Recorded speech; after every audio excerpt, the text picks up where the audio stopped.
Fellow wanderers of Middle-earth, gather close as we settle into one of the most beautiful secrets hidden within Tolkien's legendarium.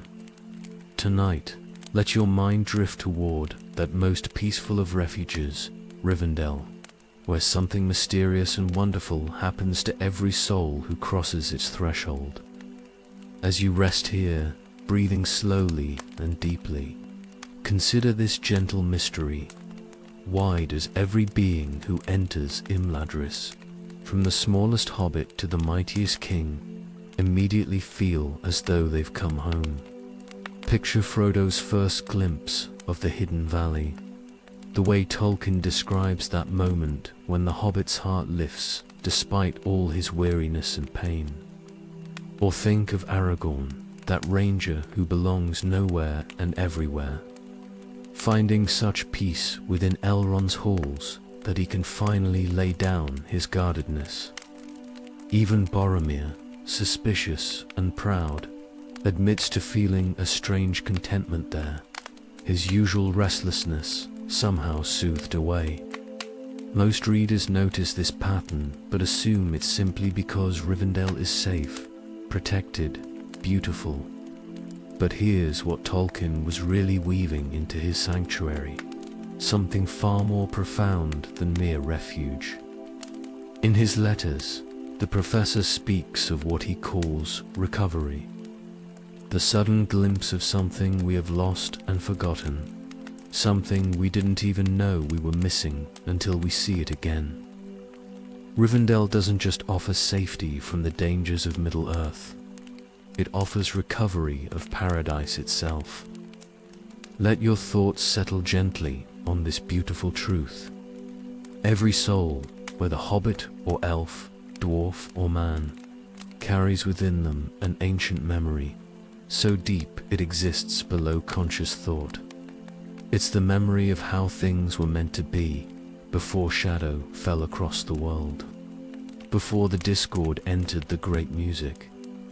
Rivendell awakens this sleeping memory in every visitor. The moment you cross the ford and hear the sound of water singing over stone, something in your spirit recognizes the echo of the world as it was first conceived. Think about what this means for each weary traveler who finds their way to Elrond's door. They don't just find rest for their bodies, they find rest for their souls. The kind of deep peace that comes from being, for a little while, in a place that remembers how to be what it was meant to be. The universal welcome of Rivendell isn't a magical spell or even elvish hospitality, though it includes both. It's the welcome of creation itself, saying to each visitor, "This is what home feels like. This is what it means to dwell in harmony with the world and with each other." In his earliest writings about the elvish refuges, Tolkien describes them as embassies of eternity, places where the original beauty of Arda continues to shine through the shadow that has fallen over so much else. Rivendell is perhaps the most perfect of these embassies, not because it's the most protected or the most powerful, but because it has remained most faithful to its original purpose, to be a place where every being can remember who they really are. As you let these thoughts wash over you like the gentle sound of the Bruinen's waters, consider how this touches something true in your own heart. The longing you feel when reading about Rivendell, the way your spirit lifts at Tolkien's descriptions of that hidden valley. This isn't just appreciation for beautiful writing, it's recognition. Your soul knows this place, remembers this peace, longs for this harmony between all living things. Tonight, as you rest, let yourself dwell in that memory of paradise that Rivendell awakens. Let the universal welcome of the Hidden Valley remind you that you too belong in such a place of beauty and peace, that such harmony is not impossible, but is in fact the deepest truth of what home really means.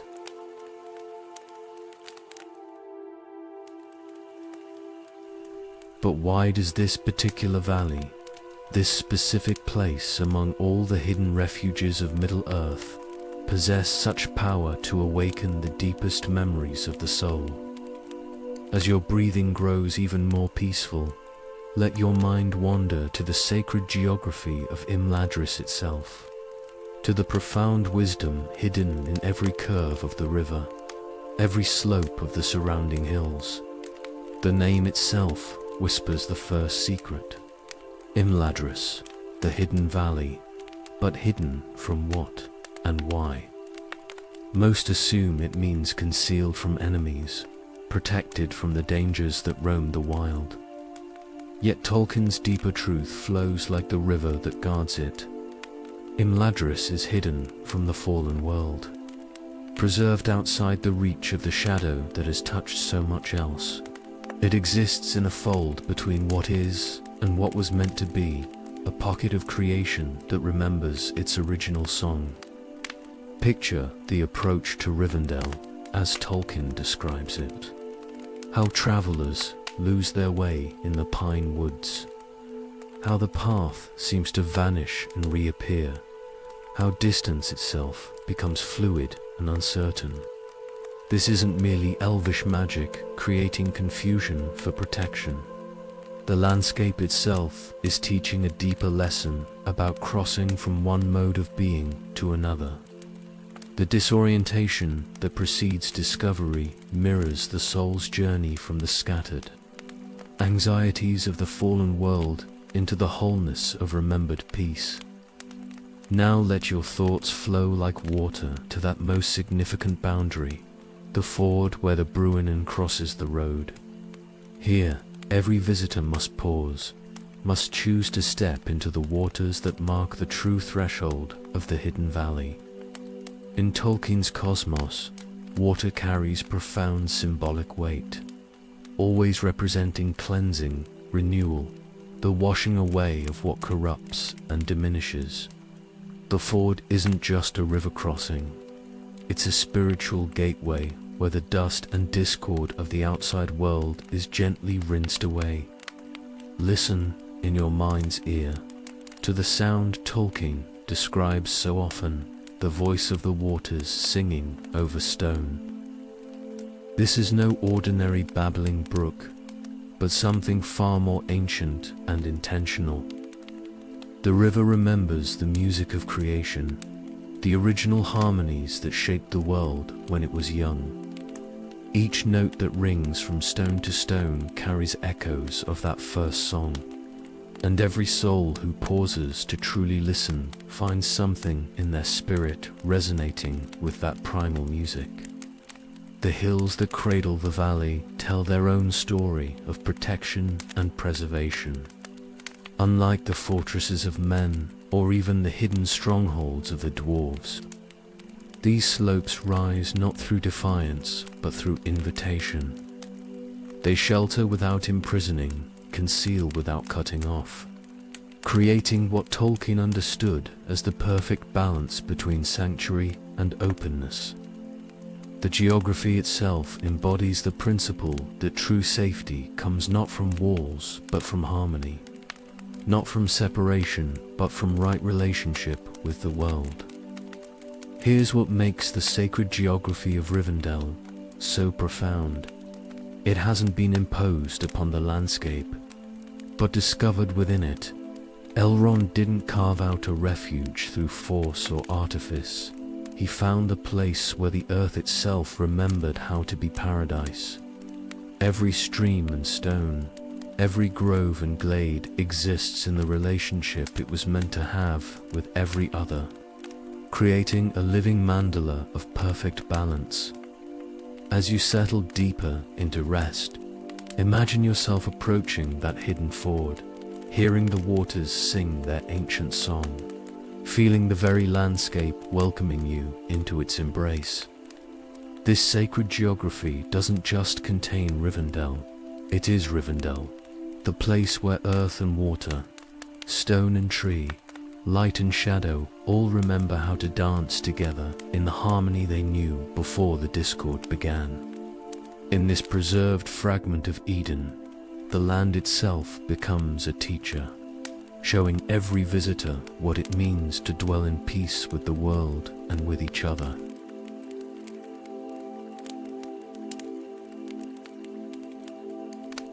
But this sacred landscape, wise though it may be, finds its fullest expression through the being who dwells at its heart.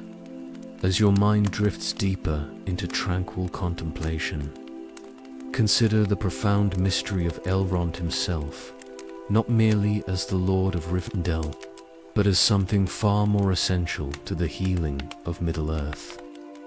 Here, in the deepest hours of rest, we can glimpse the beautiful truth that Tolkien wove into this most complex of his characters. Most know Elrond as a healer, certainly. The one who tends Frodo's wound from the Morgul blade, who possesses the wisdom to mend what seems beyond repair. Yet this barely touches the surface of what the professor intended. Look deeper into Elrond's very nature, and you discover something extraordinary. He is the living embodiment of reconciliation itself, the bridge between all the scattered pieces of a broken world.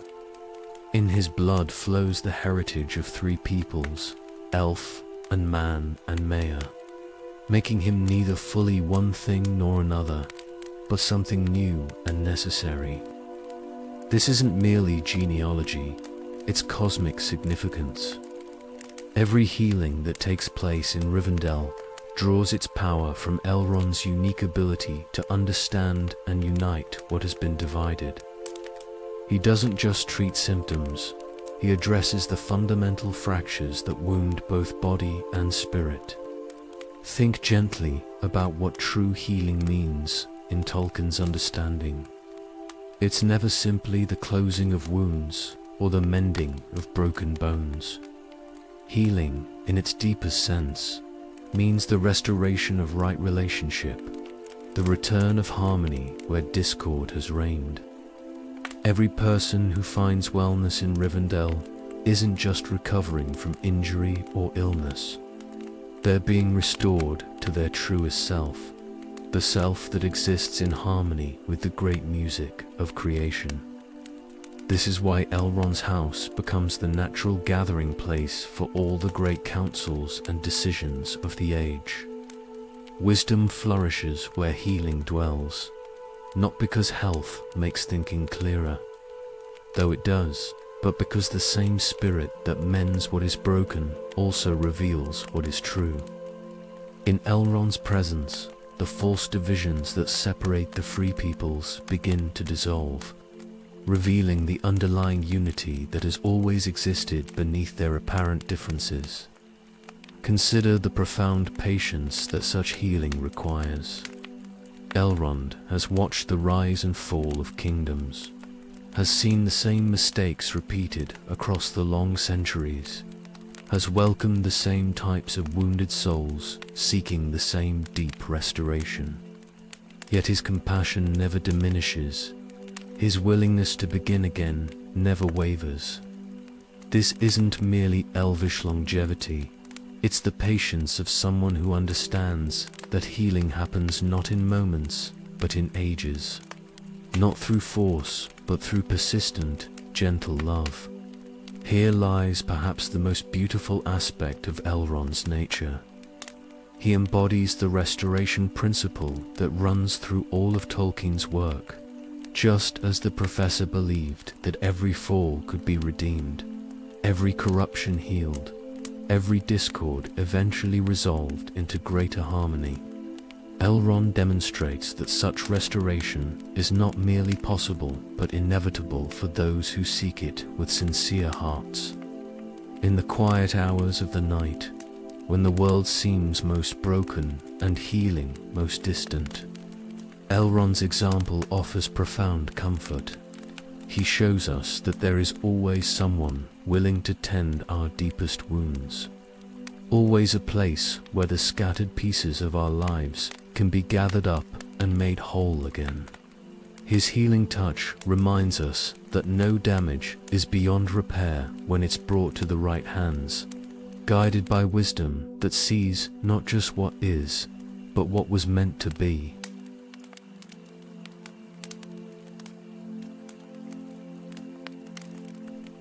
Yet even as we marvel at Elrond's profound gift for restoration, a deeper mystery beckons from the very air of Rivendell itself.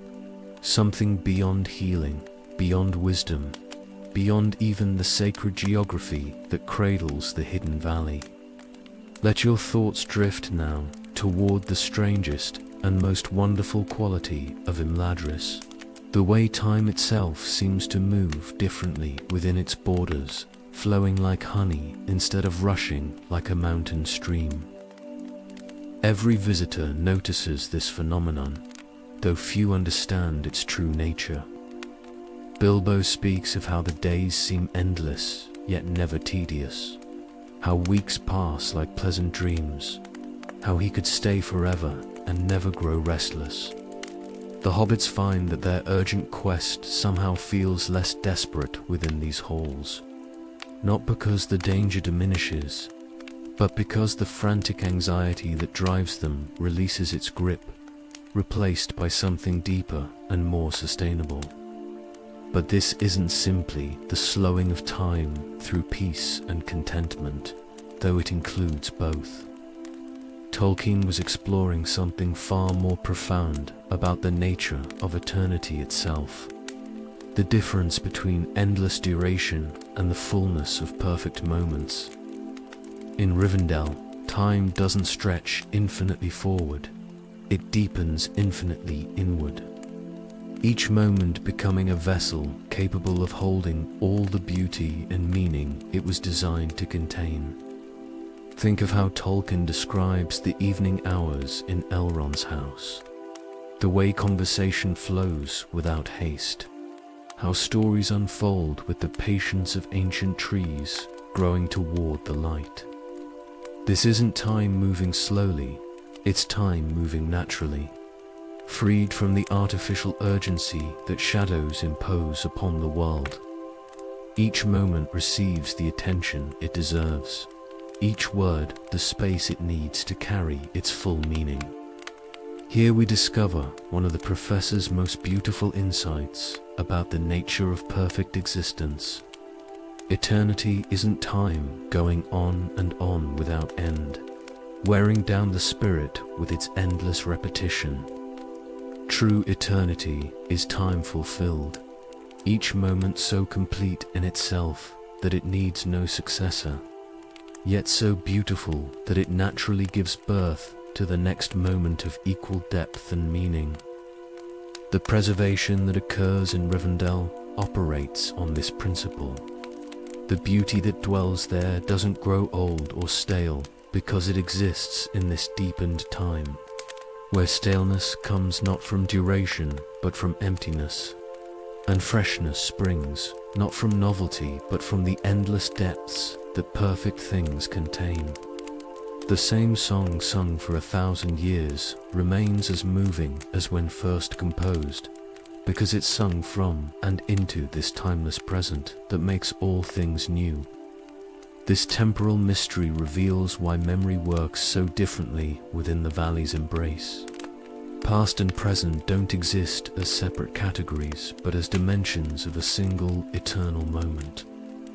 When Elrond speaks of events from ages past, they aren't distant history, but living realities accessible to minds that have learned to dwell in this deeper time. The ancient joys and sorrows, the great deeds and wise choices, all exist simultaneously in the eternal now that is Rivendell's gift to those who learn to receive it. But how does such temporal transformation actually touch the hearts and minds of those who experience it? And what does this teach us about the ultimate destiny that awaits all of creation?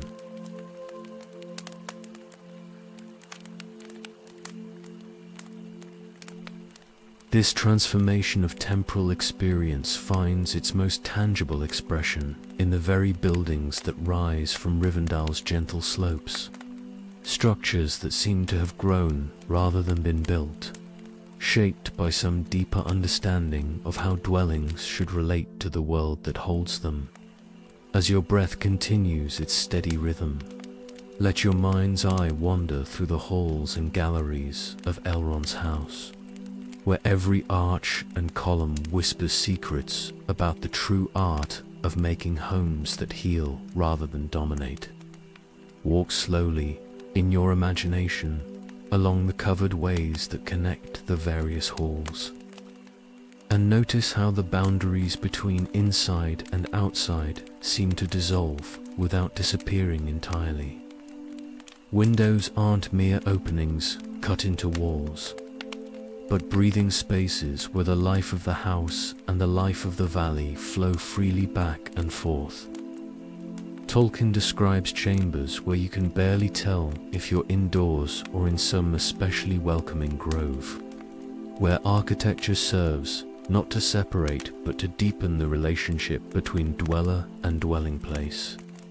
Here we encounter something revolutionary about Elvish building craft, something that goes far beyond mere aesthetic beauty. The halls of Rivendell embody a completely different philosophy of construction, one that sees buildings not as impositions upon the landscape, but as collaborations with it. Every stone knows its place, not through force, but through invitation. Every beam rests where it belongs, because it has found its natural home, not because it has been compelled to bear weight against its grain. The materials themselves tell this story of cooperation rather than conquest. The stone carries within it the memory of the mountains from which it came, but shaped now to hold space for music and conversation rather than to resist the weather and endure the centuries through stubbornness alone.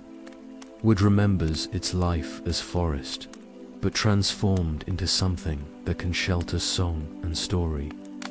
Its living essence preserved and honored even in its new purpose as threshold and rafter. Notice how the proportions feel inevitable rather than imposed, how no hallway stretches too long or cramped too short, how every chamber offers exactly the volume of space that the activities within it require. This isn't accident or even exceptional skill, but the natural result of building according to principles that honor both human need and material nature.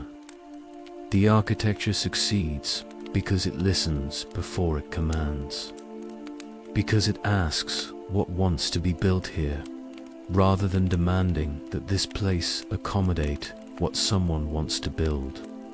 Perhaps most remarkably, these buildings seem to improve with age rather than merely endure it, where human construction fights a losing battle against time and weather.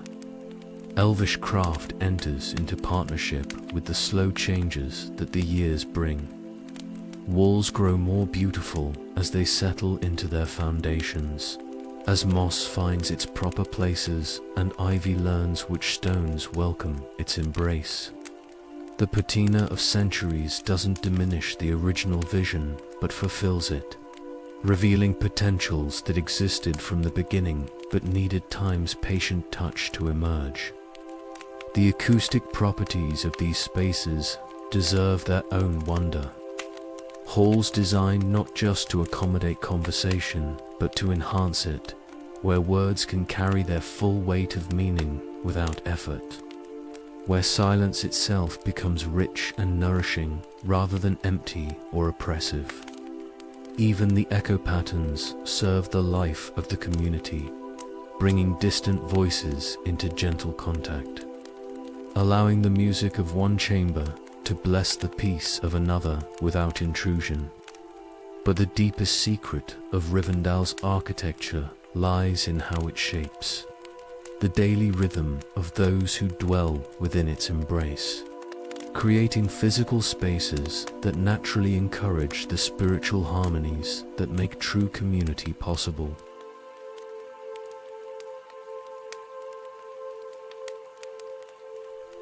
Yet the true genius of these thoughtfully crafted spaces reveals itself not in their beauty alone, but in the profound changes they work upon every soul who dwells within them, however briefly. Let your mind settle into this gentle observation. Something fundamental shifts in people who spend time in Rivendell.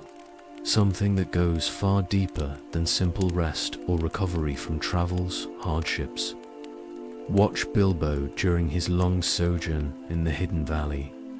How the anxious creature who fled Bag End with nothing but the clothes on his back gradually becomes someone capable of genuine scholarship, of patient translation work, of finding joy in pursuits that require sustained attention and inner calm.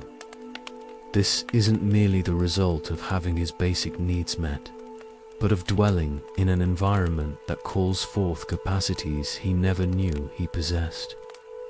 Or consider the change that comes over the hobbits of the Fellowship during their stay.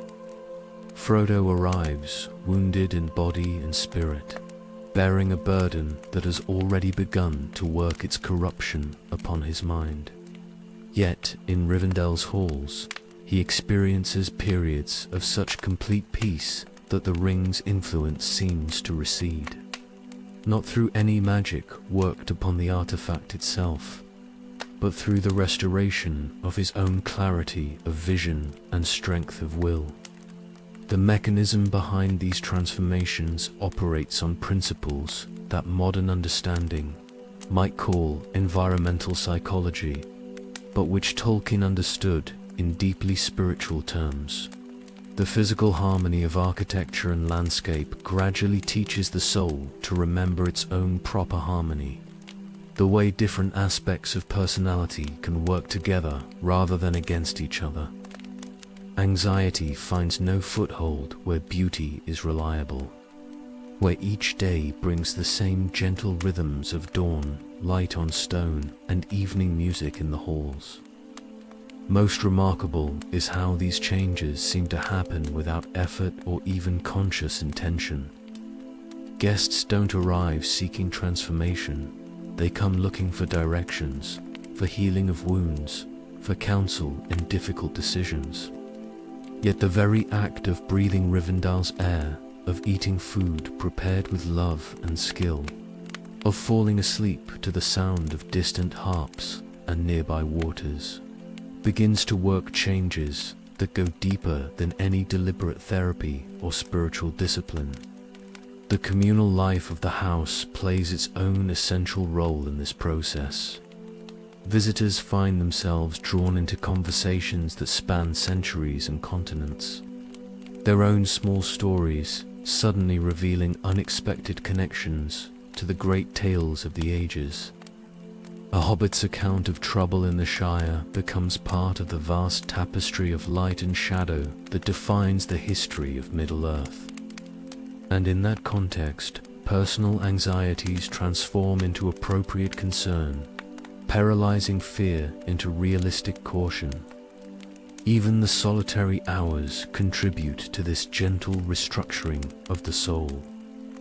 Libraries that invite genuine study rather than mere browsing, gardens that offer contemplation without demanding productivity, walkways that encourage the kind of aimless wandering that often produces the most important insights. The environment consistently offers opportunities for the kind of reflection that allows old hurts to heal and new wisdom to emerge. Perhaps most significantly, the transformation that occurs in Rivendell seems to persist long after visitors have departed. Something in the quality of peace they've experienced becomes a permanent part of their inner landscape, a reference point they can return to in memory when the world grows dark or confusing. The clarity they've discovered about their own deepest purposes survives even the most challenging circumstances, like a spring that continues flowing regardless of the weather on the surface. This persistent change points toward something even more profound about the ultimate purpose behind these individual transformations, and the role such personal healing plays in the larger restoration that awaits all of creation.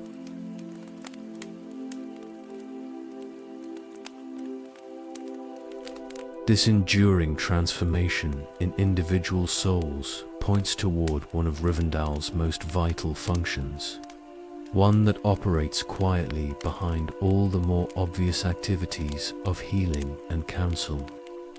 As your thoughts drift like gentle currents, consider how the Hidden Valley serves as something far more precious than a library or repository, becoming instead a living archive where the memory of Middle-earth breathes and grows rather than merely enduring in static preservation. Step into Elrond's study, where scrolls and codices line shelves that seem to extend into comfortable infinity. And you might initially mistake this for simply the largest collection of books and manuscripts in Middle-earth. Yet spend time among these gathered treasures, and you begin to sense something fundamentally different from any ordinary library. These aren't documents stored for reference, but living conversations between past and present. Stories that continue to unfold even as they preserve the wisdom of ages long gone. The songs that echo through Rivendell's halls carry this same quality of animated preservation. When the elves sing of Gil-galad or the fall of Gondolin, they aren't performing historical ballads, but participating in a form of memory so vivid that past events maintain their capacity to teach, to warn, to inspire. Each performance becomes a bridge across time, allowing ancient wisdom to speak directly to present need without losing any of its original power or relevance. But perhaps the most remarkable aspect of this living archive lies in how it grows and changes while remaining absolutely faithful to truth.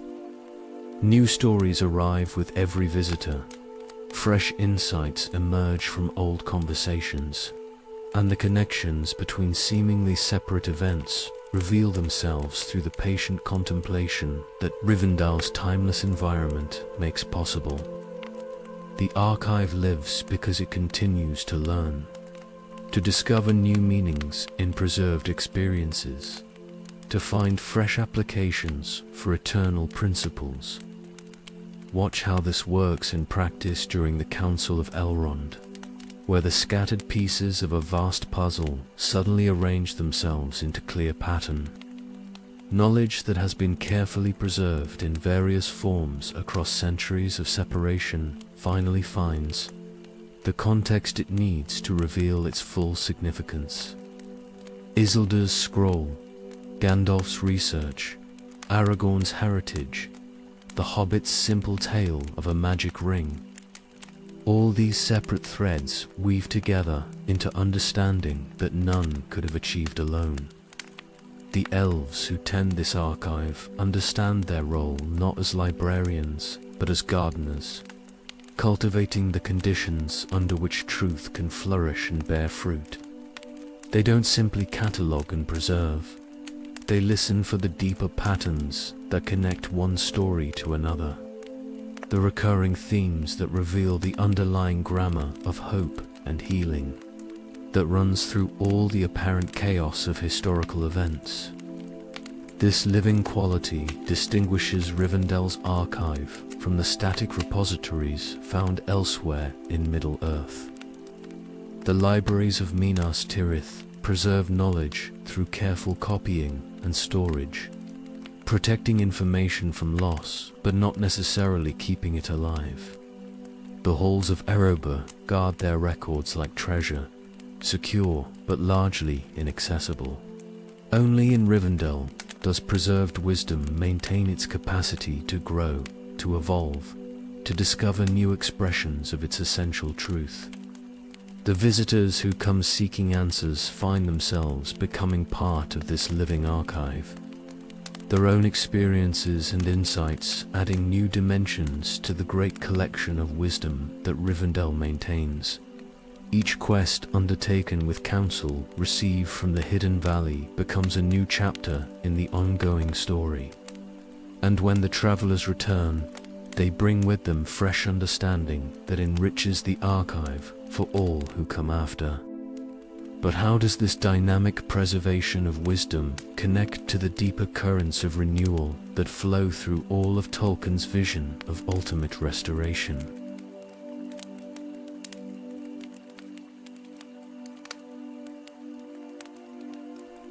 This dynamic interplay between preserved wisdom and emerging understanding creates the perfect conditions for something even more remarkable. Something that draws the most crucial decisions of each age to unfold within Rivendell's halls. As your mind settles deeper into peaceful contemplation, consider why it is that when Middle-earth faces its gravest choices, when the fate of all free peoples hangs in the balance, the necessary councils seem to gather naturally in this hidden valley. The chamber where such momentous gatherings take place possesses no obvious grandeur, no throne or elevated platform to mark hierarchies of power. Instead, it offers something far more precious, a space where truth can emerge without obstruction, where the essential rather than the merely urgent rises to the surface of awareness. The circular arrangement of seats suggests not debate between opposing sides, but conversation among companions seeking shared understanding. Here, in this particular configuration of stone and air and light, something extraordinary happens to the quality of listening that participants bring to their deliberations. The acoustics work subtle magic, not amplifying voices, but clarifying them, allowing the true intent behind words to reach every ear without distortion. More importantly, the atmosphere itself seems to encourage the kind of patient attention that lets wisdom ripen naturally rather than forcing premature conclusions through urgency or pressure. Watch how this unfolds during the Great Council that determines the ring's fate. Representatives of different peoples arrive with their own concerns, their own agendas, their own understanding of what the crisis requires. Yet, as the day progresses, as story builds upon story and hidden connections reveal themselves, individual positions gradually give way to shared recognition of what must be done. The chamber doesn't impose this unity. It simply provides the conditions under which existing unity can reveal itself. The genius of Rivendell's council chamber lies in how it neutralizes the various distortions that usually cloud important decisions. Personal ambition finds little purchase where the atmosphere consistently redirects attention toward larger questions of right action. Ancient grudges between peoples seem less relevant when the focus remains on present need and future possibility. Even fear, that great corrupter of judgment, loses much of its power where the environment itself whispers of hope and ultimate restoration. Perhaps most significantly, the chamber enables a quality of discernment that penetrates beyond surface appearances to touch essential realities. When Frodo volunteers to bear the ring, the gathering doesn't need lengthy debate to recognize the rightness of his offer. In this space where wisdom has been cultivated across centuries, the authentic quickly distinguishes itself from the merely plausible, the necessary from the merely desirable. The decisions reached in this chamber carry a particular quality of certainty, not the brittle confidence that comes from refusing to acknowledge complications, but the deep assurance that emerges when all relevant factors have been weighed with appropriate care. Participants leave not just with plans of action, but with understanding of why these particular actions represent the highest wisdom available to their circumstances. This process of collaborative discernment reveals something profound about the nature of true authority. The council chamber demonstrates that the deepest wisdom rarely belongs to any single individual, no matter how wise or experienced. Instead, it emerges from the patient interaction of multiple perspectives held within an environment that honors both truth and humility. Yet even as we marvel at these extraordinary gatherings, a deeper question beckons. What do these perfect moments of shared wisdom reveal about the ultimate harmony that awaits all creation in the world to come?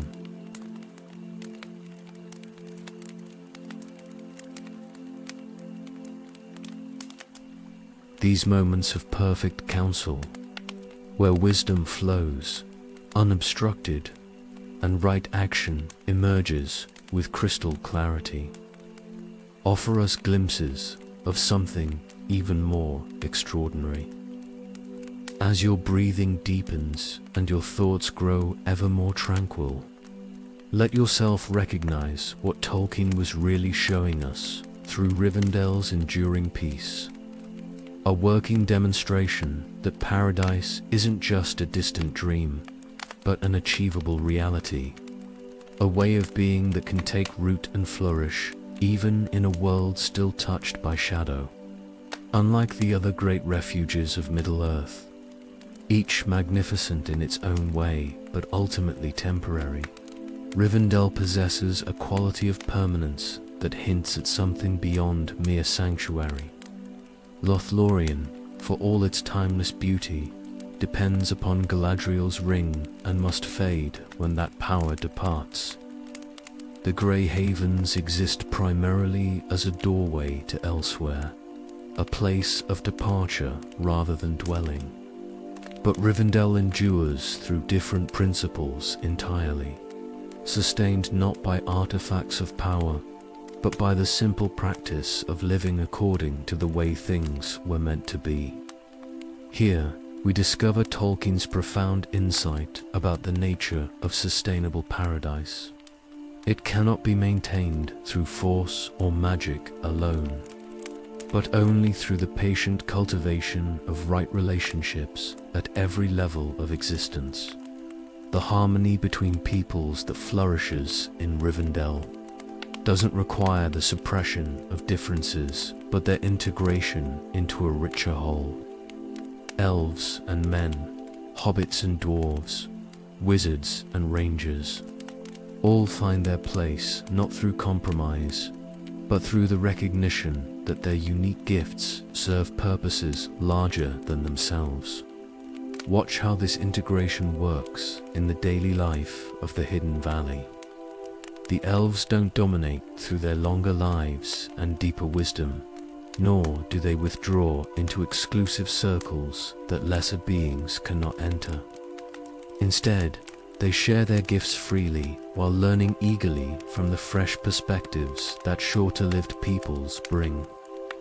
The hobbit's appreciation for simple pleasures enriches the elves' more ethereal sensibilities, while elvish patience helps hobbits see beyond immediate concerns to longer rhythms of meaning and purpose.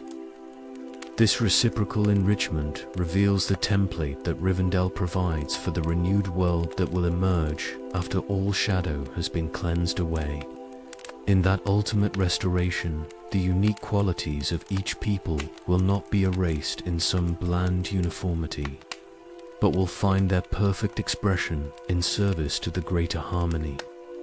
Dwarvish craftsmanship, elvish wisdom, human courage, hobbit contentment, all will contribute their essential notes to the great symphony of restored creation. The economics of Rivendell operate on principles that preview this ultimate abundance. Resources flow not according to possession or exchange, but according to need and gift. Food appears when hunger arises. Shelter opens when rest becomes necessary.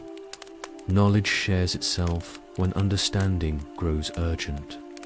Not through magic that violates natural law, but through the natural magic that emerges when beings live in proper relationship with each other and with the world that sustains them. Even the relationship with death takes on different qualities in this space that remembers paradise. The elves who choose to linger here do so not from fear of fading, but from joy in service. While the mortals who find healing here discover that their brief spans gain depth and meaning rather than losing urgency. Death becomes a friend rather than an enemy when life finds its proper fullness. And time becomes ally rather than adversary when each moment receives the attention it deserves. Perhaps most remarkably, Rivendell demonstrates that such paradise doesn't require the absence of sorrow or struggle, but their transformation into sources of wisdom and compassion. The tears shed in these halls water rather than salt the earth, and the difficult choices made here strengthen rather than diminish those who make them. But what does this preview of ultimate harmony teach us about our own participation in the great restoration that even now works quietly beneath the surface of all apparent endings?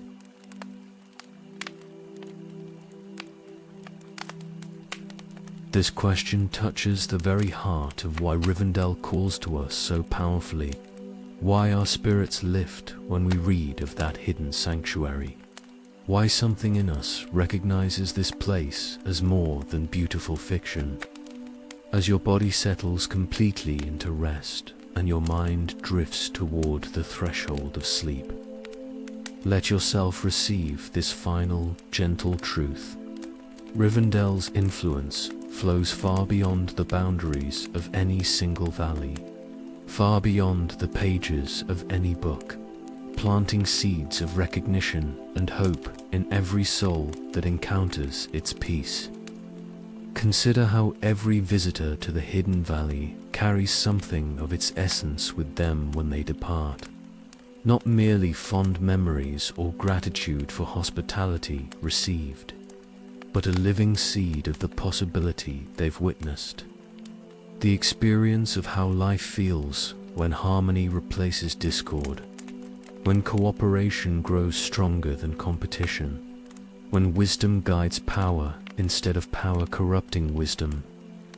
These seeds take root in the most unexpected places, blooming years later in moments of kindness offered to strangers, in choices made for the common good rather than personal advantage, in the quiet courage to believe that healing is always possible. Frodo bears this seed through all his darkest hours, finding strength to continue not just from the hope of completing his mission, but from the memory of what peace actually feels like, what home truly means. Sam carries it in his pocket like one of his garden seeds, letting it guide his hands as he restores the Shire's damaged beauty, teaching him how to tend growing things with the patience and love he learned in Elvish halls. Even Boromir, in his final moments, remembers what he glimpsed in Rivendell, and that memory helps him choose redemption over despair. The transformation works its way through the world like gentle rain soaking into parched earth, mostly unseen but profoundly nourishing. Each person touched by Rivendell's peace becomes capable of creating small spaces of similar harmony in their own lives, their own communities. The patience learned in timeless halls translates into more thoughtful conversations with children. The appreciation for beauty cultivated in Elvish gardens grows into care for one's own small plot of earth. The experience of being welcomed without question inspires the offering of genuine hospitality to others. This is how paradise spreads, not through conquest or dramatic transformation, but through the quiet multiplication of moments when beings choose love over fear, service over dominance, hope over despair. Each choice made in echo of Rivendell's harmony adds another note to the great song of restoration that runs beneath all the apparent chaos of the world. gradually changing the tune from discord to healing, from isolation to community, from despair to joy. Tonight, as you rest in the growing stillness, let yourself be one of those who carry this seed. Let the peace you've glimpsed in imagination become a real presence in your spirit, a quiet knowledge that such harmony is not impossible but inevitable, not distant but already beginning wherever hearts open to receive it. The hidden valley lives not just in elvish halls but in every moment when compassion overcomes judgment, when patience dissolves anger, when love proves stronger than fear. Sleep now in the gentle certainty that you belong in such a place of beauty and peace, that the welcome of Rivendell extends to you not as fantasy but as promise, not as escape but as foretaste of the home that awaits all weary travelers when the long road finally leads to rest. Let the waters of the Bruinen sing you softly toward your dreams.